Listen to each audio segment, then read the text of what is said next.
Hoje vamos falar sobre 4 oportunidades na recuperação tributária. Roda a vinheta!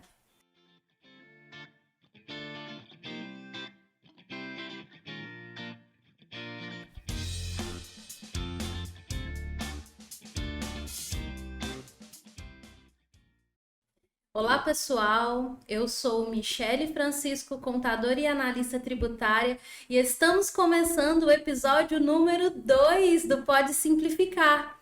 E aqui comigo está minha parceira e host do podcast, doutora Laís. Oi, pessoal. Bom dia, boa tarde, boa noite. É um prazer estar aqui mais uma vez.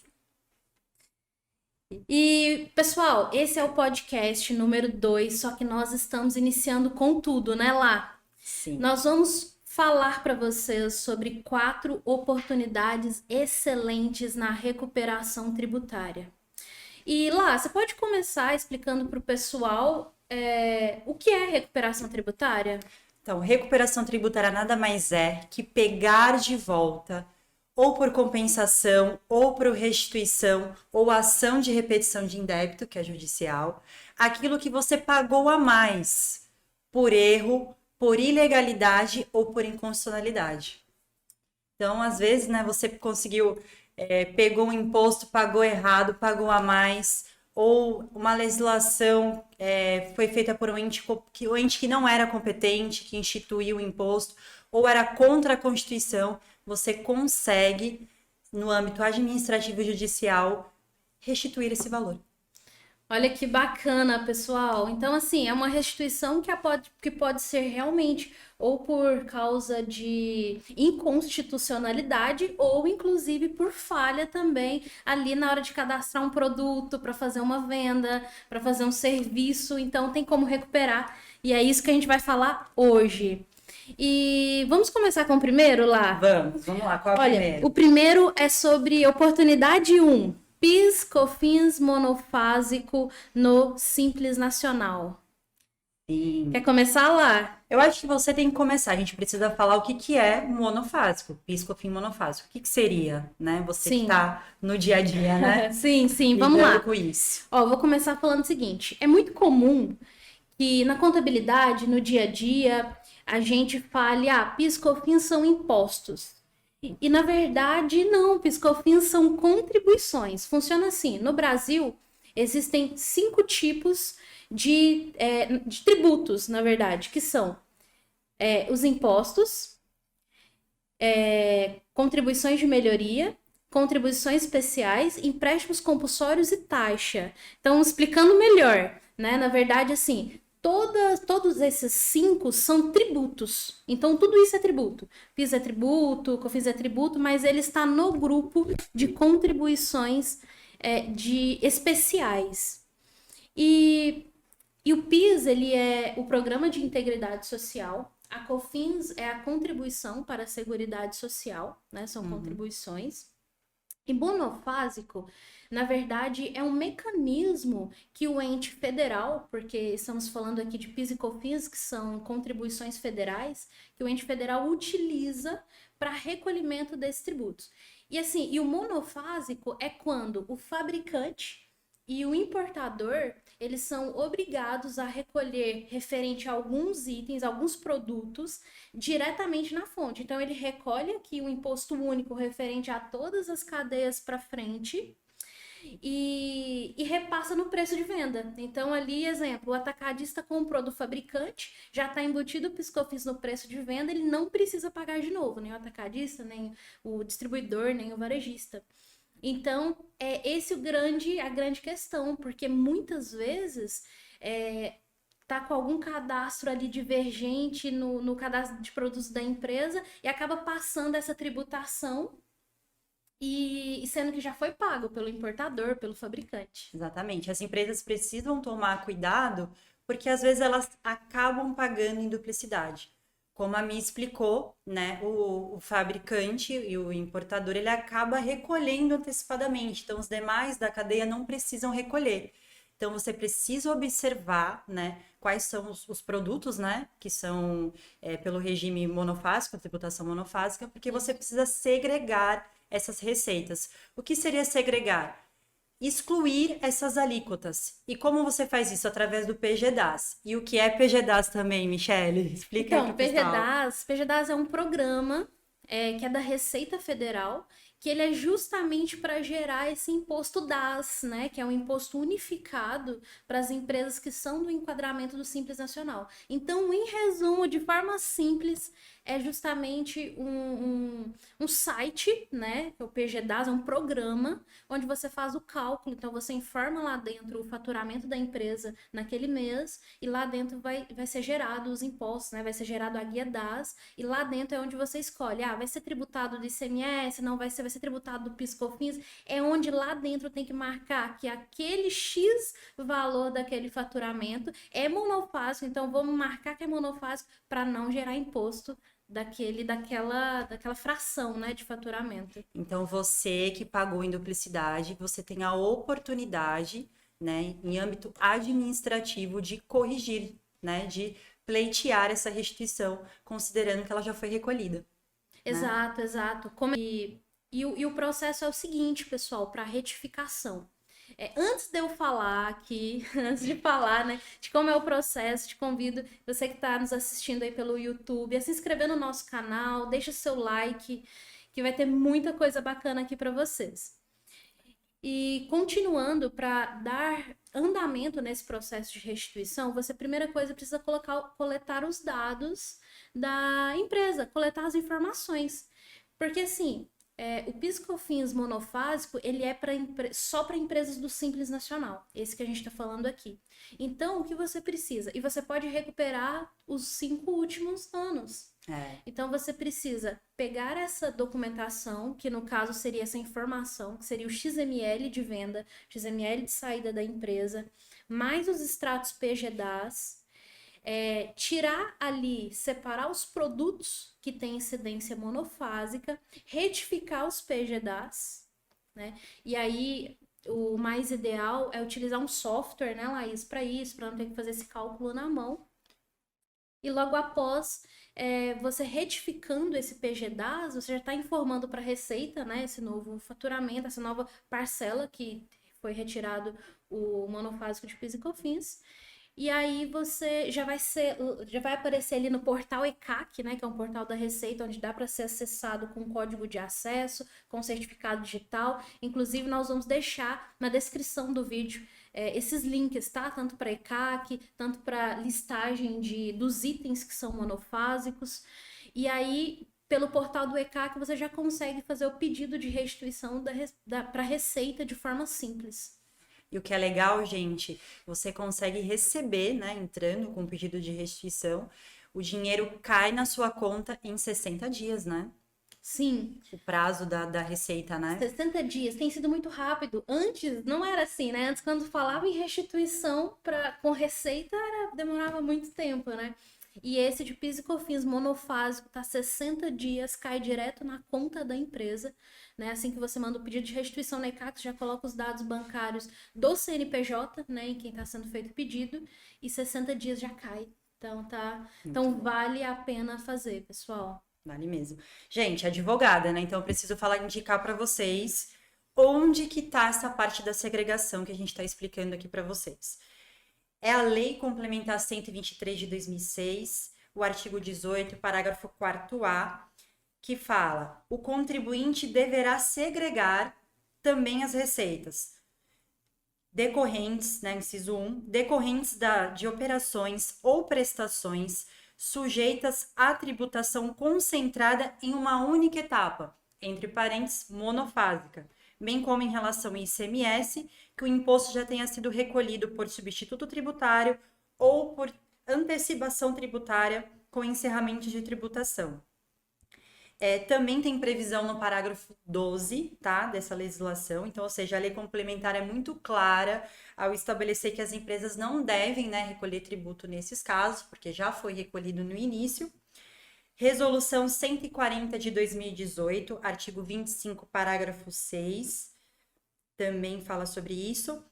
AME ou EPP que proceda à importação, à industrialização ou à comercialização de produto sujeito à tributação concentrada ou à substituição tributária para efeitos de incidência da contribuição para o PIS, PASEP e da COFINS, deve segregar a receita decorrente de sua venda e indicar a existência de tributação concentrada, que é o que a gente falou agora, ou substituição tributária para as referidas contribuições, de forma que serão desconsiderados no cálculo do valor devido no âmbito do Simples Nacional os percentuais da ela correspondentes.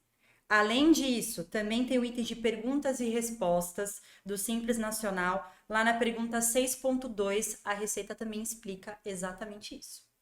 Que legal. E para você que não deu tempo de anotar o que que a Lá passou aqui para vocês, vai ficar na descrição, né, do vídeo, esse embasamento, porque é muito bacana ter esse embasamento aí com vocês. Isso que a gente está falando serve para aplicação. Está estudando na área de contábeis, é estudante de direito que quer focar nessa parte tributária, é uma ótima oportunidade, né, lá, essa recuperação. Porque é uma forma de fazer uma outra renda, né? Com certeza. Porque as duas partes ganham. Então, você restitui para o seu cliente um dinheiro que ele não estava esperando e você também cobra um percentual pelo seu serviço e os dois lados ganham, né? Com certeza. E é muito importante olhar a legislação, né? Porque tá ali o que você precisa para poder alegar, ter um embasamento, para poder solicitar restituição.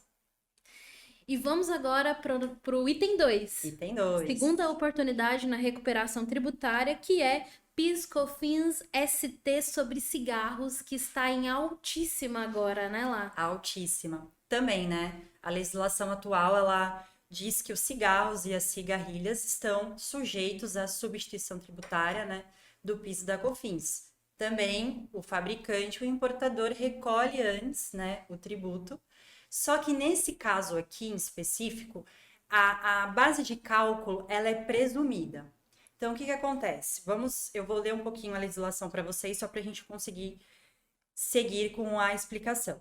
Então, a Lei Complementar 70 de 1991, artigo 3 diz: a base de cálculo da contribuição mensal devida pelos fabricantes de cigarro, na condição de contribuintes e de substitutos dos comércios varejistas, será obtida multiplicando-se o preço da venda do produto no varejo por 118%. Mais uma legislação. 9.715 de 1998, artigo 5º. A contribuição mensal devida pelos fabricantes de cigarro, na condição de contribuintes e de substitutos dos comerciantes varejistas, será calculada sobre o preço fixo de venda do produto no varejo, multiplicado por 1,38. Qual o problema aqui? O preço de venda dos cigarros é muito inferior à base de cálculo presumida. Então, o que aconteceu? O valor que ele está vendendo, ele está pagando muito mais o imposto, 3 vezes mais o imposto do que o valor de venda. Então, ele não está sendo benéfico para ele aí. Então, assim, um caso similar, né, brigou por conta disso e aí chegou no STF. E o STF definiu que realmente, nesses casos em específico, quando há uma discrepância entre o imposto e o valor de venda, eles devem ser restituídos.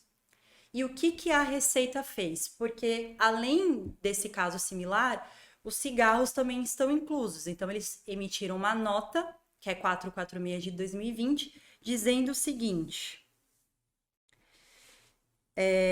Eu vou chegar na parte que é mais importante para a gente. Lastreando-se no artigo 150, parágrafo 7º da Constituição, tendo em vista que a substituição tributária ainda é atualmente aplicada no âmbito da contribuição PIS, PASEP e da COFINS, em alguns outros setores econômicos, como motocicletas, cigarros e Zona Franca de Manaus, apenas para esses casos, aplique-se a decisão com repercussão geral exarada pela Suprema Corte.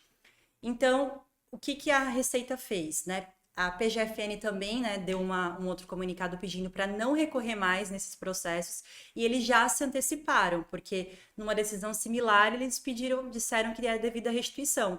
Então eles já se anteciparam para que os cigarros também estejam inclusos nessa restituição. Ou seja, pacificou. Então não precisa entrar com processo judicial para conseguir essa restituição, basta também solicitar de forma administrativa. Que ótimo. Essa oportunidade, ela vale para Simples Nacional, lucro presumido e lucro real. Isso. Né? Então, para os 3 enquadramentos, então dá para aproveitar essa oportunidade. Eu não sei se ficou um pouco claro, Miss, se você poderia explicar essa questão do preço de venda ser menor que o preço da base de cálculo presumida, né? Sim, sim. Porque nesse caso nós estamos falando da substituição tributária do PIS/COFINS.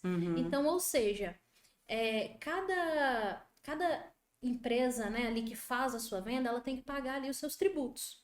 E a substituição tributária, ela consiste em você substituir os próximos da cadeia.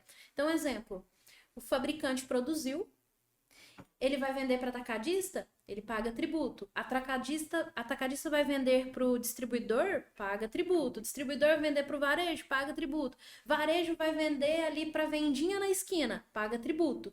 Então, o que o governo fez nesse sentido? Vamos fazer um cálculo de quanto ficaria esse imposto recolhido em cada cadeia e vamos fazer a substituição tributária. Então, aqui o fabricante substitui tudo isso, recolhe por todos, né? Vamos dizer assim. E nisso ele cobra na precificação para os demais. Então, ou seja, as próximas cadeias não precisam fazer o recolhimento porque já foi feito por substituição tributária. É esse o caso. Então é isso. Então acho que ficou mais claro, né? Ficou mais claro. E aí o que aconteceu é que esse cálculo da margem ali acabou que estava se gerando uma margem para cálculo do PIS/COFINS muito maior do que realmente o preço de venda lá na frente. Né? Então, por isso essa restituição. É uma ótima oportunidade. Com certeza, né? Padarias, lojas de conveniência, postos de gasolina, vocês estão inclusos aí. Podem pedir aí uma restituição. Sim. E âmbito administrativo, porque pacificou. Então, quando pacificou, é mais fácil. É verdade. E vamos para a oportunidade 3. A 3, nós vamos falar sobre a exclusão do ICMS na base de cálculo do PIS/COFINS. Quer começar lá? Quero. Então, Michelle explicou perfeitamente a questão do PIS e da COFINS. Isso tem fundamento na Constituição Federal, no artigo 195, inciso 1, a linha B. Vamos ler para você. A Seguridade Social será financiada por toda a sociedade de forma direta e indireta, nos termos da lei, mediante recursos provenientes dos orçamentos da União, dos Estados, do Distrito Federal e dos municípios e das seguintes contribuições sociais. Na linha B, fala a receita ou faturamento. O que o STF entendeu como receita ou faturamento? Aquilo que agrega ao patrimônio do contribuinte. Então, essa tese do século, né, que é conhecida, ela fala sobre a exclusão do ICMS da PIS e da COFINS, porque o ICMS não agrega no patrimônio do contribuinte. Ele pode até pegar um valor relativo, que a Michelle já vai explicar de forma mais prática para vocês, mas esse valor, ele é repassado para o Estado, que é o ente competente, né, que institui o ICMS. Que é o ICMS, para explicar para o pessoal, né? O ICMS, ele é um imposto sobre a circulação de mercadoria e prestação de serviço de transporte intermunicipal e interestadual e de telecomunicação. Então, é justamente essa brecha, né? A oportunidade é por isso. Porque quando é feita a nota fiscal, né, empresas de lucro presumido, lucro real, tem o destaque do ICMS, que compõe ali o valor total da nota.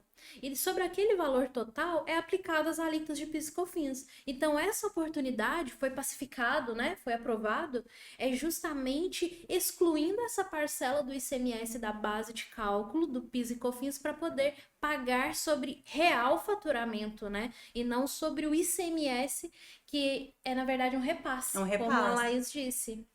Se entra, né, ele entra no patrimônio do contribuinte, né, o valor, mas por determinação legal ele é repassado para o Estado. Então eles não consideraram isso como receita, chegou no Supremo Tribunal Federal, então o Supremo vai para a sede de repercussão geral, ele decide e essa decisão é aplicada aos demais processos, enfim, ela passa a ser aplicada, né, para todos que entrarem com a ação ou quem não entrar com a ação também. Então, ficou o tema 69 da repercussão geral, dizendo que o ICMS não compõe a base de cálculo para incidência do PIS e da COFINS. E lembrando também que é o ICMS, que é aquele destacado na nota, como a Michelle explicou aqui, né? Que a pessoa Exato, precisa... exato. A legislação ela enfatiza isso, né, Laís? Porque assim, existem outros recolhimentos de ICMS, como o ICMS na entrada, diferimento, de FAO, então somente se trata do ICMS destacado na nota fiscal de venda. Então, isso é importante ressaltar. É. E aí também teve mais um ganchinho aqui em relação ao processo, né, que chegou no STF. Teve a modulação de efeitos. O que é a modulação de efeitos? Explicar de forma falando de forma simplificada. O STF falou, ok, realmente tem que excluir o ICMS da base de cálculo, porém, isso vai ser aplicado a partir de tal data, com exceção a quem entrou com a ação, tá? Isso aqui eu tô falando para quem não entrou com a ação, quem não tem processo judicial. O Supremo Tribunal Federal definiu que deve ser considerada a partir de 16 de março de 2017. Então, para fazer a apuração, né, para fins de restituição, tem que considerar essa data inicial. Certo. E a restituição, ela, como está por via administrativa, então consiste na retificação do SPED Contribuições, a FD Contribuições. Logo após também precisa retificar da STF, onde foi informado o débito, e após fazer o pedido de compensação ou restituição via PERDComp. Todos esses, né, aplicativos disponibilizados pelo governo. E lembrando que, antes disso, coletar, né, como a gente já falou no início, coletar as informações do cliente, como XML das notas, para apurar ali o ICMS, que está destacado, como também o SPED Contribuições. Perfeito. Então, vamos para o nosso quarto. Terceiro. Se você estiver gostando do nosso conteúdo, não esquece de dar like. Se você gostou, inscreve no nosso canal para acompanhar sempre esse nosso conteúdo. Verdade, é muito importante ter esse feedback de vocês. Também deixem sugestões nos comentários. Se surgiu alguma dúvida em relação ao que a gente está falando aqui, a gente vai estar lá respondendo vocês, tá bom? Sim, e o quarto item é muito correlato, é a exclusão do ISS na base de cálculo do PIS e da COFINS. Pegando esse gancho também, né? O ISS, acho melhor a mim já explicar, né? O ISS-QN, ele é o Imposto sobre o Serviço de Qualquer Natureza. Ele é de competência municipal, assim como ICMS de competência estadual, PIS e COFINS de competência federal, o ISS é um recolhimento para os municípios. E também é o mesmo entendimento do ICMS, né? Eles pegaram essa decisão do STF, né? E aí falaram, tá, é a mesma coisa, né? O ISS-QN é de competência municipal, também não incorpora patrimônio do contribuinte, esse que ele precisa ser repassado, né, para o município. Então, eles estão pegando esse mesmo gancho, essa mesma definição do STF, para poder alegar também a exclusão de ISS da base de cálculo do PIS e da COFINS, só que, nesse caso, tem que ser judicial, tá? Ainda não foi pacificado, diferente do caso do ICMS, ainda está em discussão, então você só consegue isso de forma judicial. E eu acho importante entrar judicialmente, porque assim como a exclusão do ICMS, as pessoas que entraram com a ação foram beneficiadas. Aquilo que eu expliquei da modulação de efeitos. A partir de 16 de março de 2017, você pode pleitear o pedido de restituição administrativa. Porém, quem entrou com a ação também foi beneficiado no período anterior. Então, vai ganhar muito mais. É importante você resguardar os seus direitos, porque aí, mais para frente, se também for modular os efeitos, está garantido lá a sua restituição anterior. É verdade. Né? Então, entrar o quanto antes, né, gente? É importantíssimo aproveitar essas brechas, esses benefícios, porque é de forma pela elisão fiscal, é dentro da lei, então vamos aproveitar. Não sei se a gente chegou a comentar isso, mas nesses casos em específico não entra, né, o simples... Simples verdade. Nacional, né? O Simples Nacional. Esse para exclusão do ISS, do ICMS, é para lucro presumido e lucro real. E nós vamos falar mais, nós finalizamos então, Hoje nós finalizamos, mas a gente tem muito mais oportunidades para falar para vocês, mas por hoje eu acho que é bastante informação, né? É bastante coisa, a gente quer trazer para vocês de forma simples, né? Tirando o juridiquês e tirando também os termos técnicos aqui do contábil, para trazer para vocês de forma simples, de fácil entendimento, para vocês conseguirem aplicar. Então, nós vamos trazer mais desse assunto. Inclusive, deixe nos comentários suas dúvidas, sugestão também para mais temas, né? E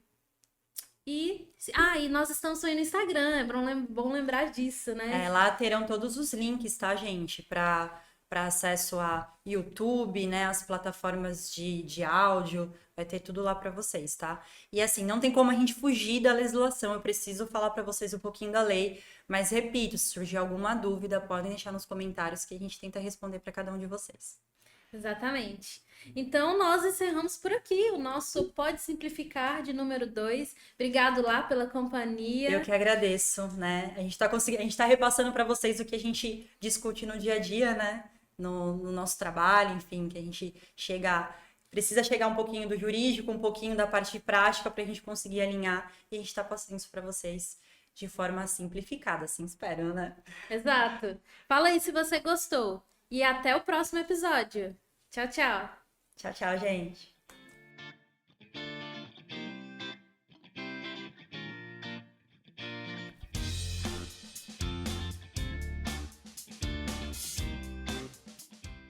Começou a vir